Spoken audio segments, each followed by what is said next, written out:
लालची मटन वाला।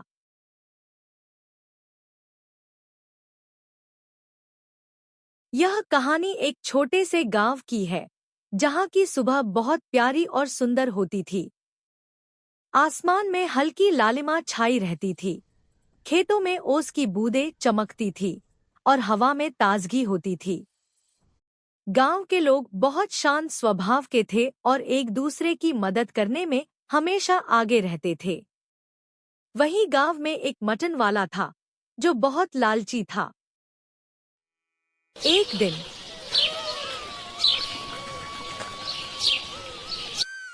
अरे भाई, आदिल के मटन का स्वाद तो अच्छा है, लेकिन जेब खाली हो जाए तो बस वही मटन याद आता है।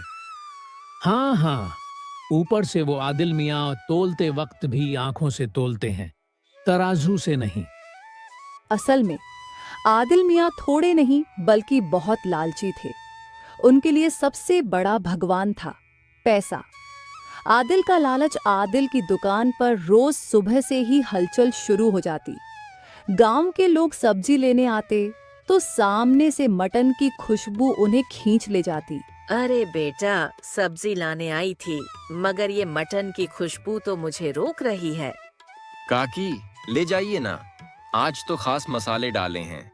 ऐसा स्वाद मिलेगा कि उंगलियां चाटती रह जाएंगी। पिता काकी मोल भाव करने की कोशिश करती, लेकिन आदिल का तरीका बड़ा चालाक था।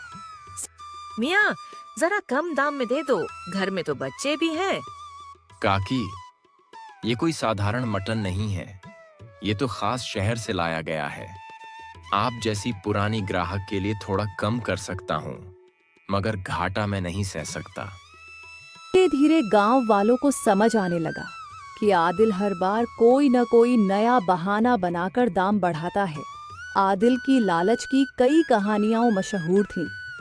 एक बार गांव का लड़का छोटू मटन लेने आया। छोटू, मियाँ, मुझे आधा किलो मटन चाहिए। आदिल ने तराजू पर मटन रखा। आधा किलो होना चाहिए था, लेकिन वजन था केवल 400 ग्राम।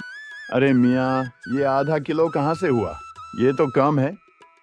अरे बेटा, ये देखो, इसमें हड्डी भी है।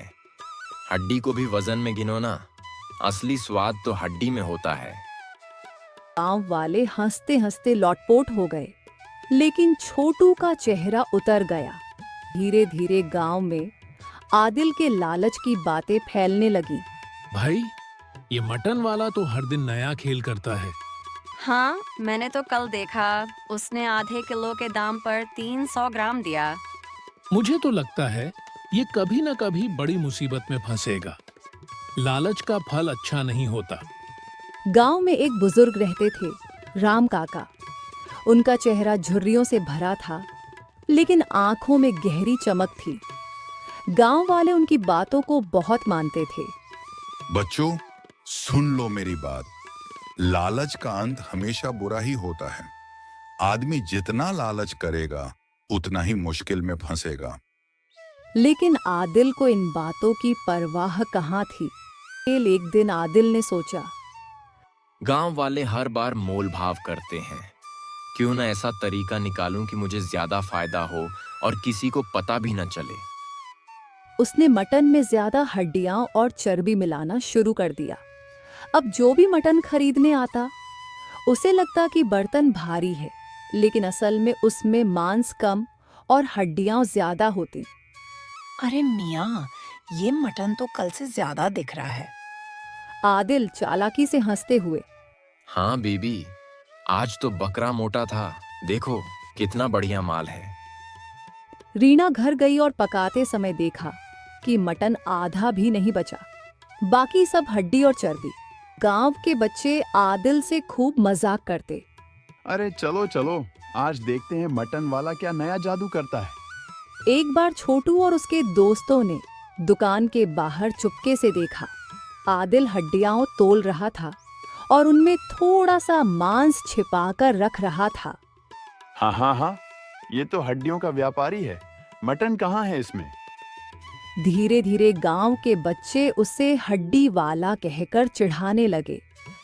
आदिल को लगा कि सब कुछ उसके हिसाब से चल रहा है। पैसे दिन ब दिन बढ़ रहे थे, जेबें भर रही थीं, लेकिन उसका लालच खत्म नहीं हो रहा था। लेकिन गांव वालों के दिल में उसके लिए गुस्सा और अविश्वास बढ़ता जा रहा था। देख लेना बच्चों, जिस दिन इसका लालच सिर से ऊपर जाएगा उसी दिन इसका पतन भी होगा।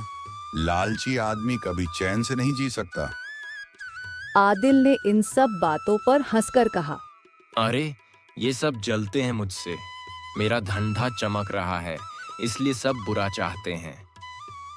उसे नहीं पता था कि यही घमंड और लालच आने वाले दिनों में उसे ऐसी मुसीबत में डालेगा जिसकी उसने कभी कल्पना भी नहीं की थी। गांव मंगलपुर की गलियों में अब एक ही चर्चा थी, आदिल का लालच दिन पर दिन बढ़ता जा रहा है। गांव वाले उसके मटन से ऊब चुके थे। कोई शिकायत करता कि मटन में नमक ही नहीं है, तो कोई कहता कि मटन तो आधा पकता ही नहीं। एक दिन आदिल ने और भी चालाकी करने का सोचा। गांव वाले हर बार मोल भाव करते हैं, क्यों ना ऐसा करूं कि उन्हें पता ही ना चले और मेरी जेब मोटी होती जाए। हाँ, मैं मसालों में भी मिलावट करूंगा। मसाले कम, दाम ज्यादा। उसने हल्दी में पीली मिट्टी, मिर्च में ईंट का पाउडर मिलाना शुरू कर दिया। अरे मियाँ, ये मसाला इतना चमकीला कैसे है? बीबी, ये शहर से लाया गया खास मसाला है। इसे डालो तो मटन का स्वाद दोगुना हो जाए। गांव वालों ने सोचा कि सच होगा, लेकिन जब खाने बैठे तो सबके पेट खराब हो गए। अब गांव वाले तंग आ गए। बस बहुत हो गया, अब हम इस लालची मटन वाले को सबक सिखाएंगे। हाँ, हम सब मिलकर इसका पर्दाफाश करेंगे। गांव के बच्चे भी तैयार हो गए। अरे वाह, अब तो मजा आएगा, हम भी इसमें हिस्सा लेंगे। गांव के बुजुर्ग राम काका ने सबको बुलाया और एक योजना बनाई। बच्चों, याद रखो, सीधी लड़ाई से कुछ नहीं होगा। हमें चालाकी से काम लेना होगा। लालची को लालच से ही हराया जा सकता है। तो क्या करना होगा काका?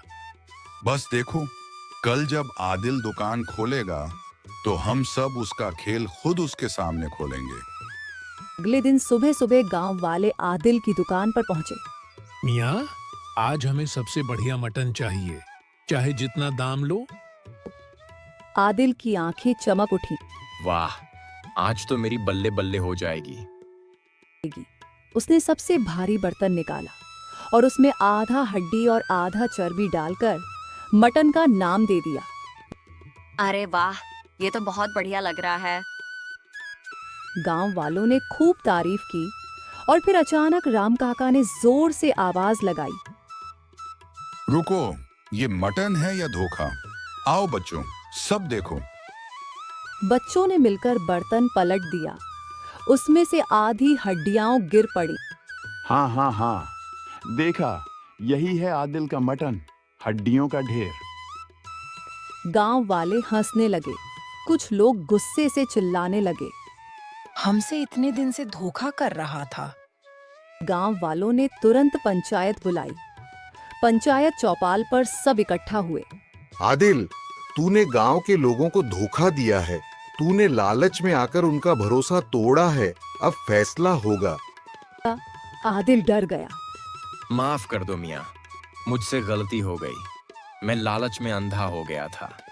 लालच से बड़ी कोई बीमारी नहीं है आदिल। तूने केवल पैसा देखा, लेकिन रिश्ते और भरोसा भूल गया। अब तुझे इसकी सजा मिलेगी। पंचायत ने फैसला किया कि आदिल को कुछ महीनों तक मुफ्त में गांव वालों के लिए मटन पकाना होगा। उसे अपनी दुकान से कमाई बंद करनी होगी और गांव की सेवा करनी होगी। आदिल के चेहरे का रंग उड़ गया। अरे मियाँ, ये तो बड़ा भारी काम है। जब तू लालच कर सकता है तो सेवा क्यों नहीं कर सकता? यही तेरी सजा है।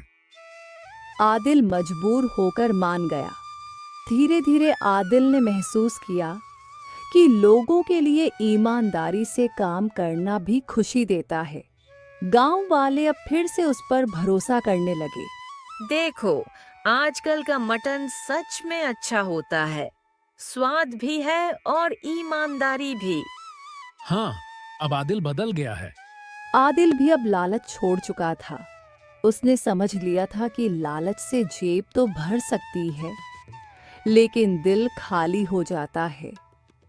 आदिल ने झुककर सबको सलाम किया और मन ही मन सोचा, अब मैं लालची मटन वाला नहीं, बल्कि ईमानदार मटन वाला कहलाऊंगा।